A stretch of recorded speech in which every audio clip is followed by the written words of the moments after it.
The government plans to train thousands of small and medium enterprises in a bid to develop their business management skills. The capacity building program is targeting 50,000 trainees and an additional 1,000 trainers of trainers.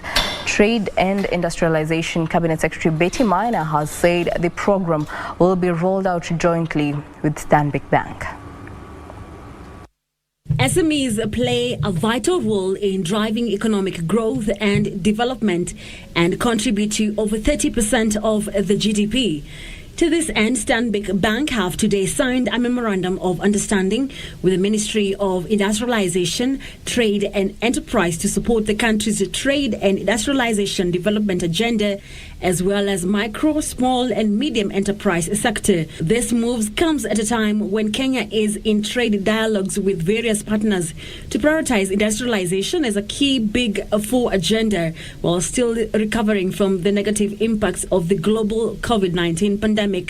Cabinet Secretary for Industrialization, Trade and Enterprise Development Betty Maina said partnering with players in the private sector through various intervention programs will allow SMEs reach their full potential. Will also include and support to undertaking surveys on micro and small enterprises so that government initiatives and government response can be informed by data. Partnership will be able to support our SMEs so that they can get into, they can jumpstart their operation and grow.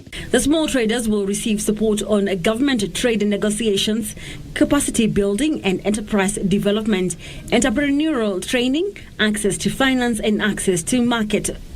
The capacity building program is targeting to reach 50,000 trainees and an additional 1,000 trainers of trainees. The move will not only empower the enterprises to take their businesses to the next level, but it will also contribute to the larger agenda of driving Kenya's economic growth.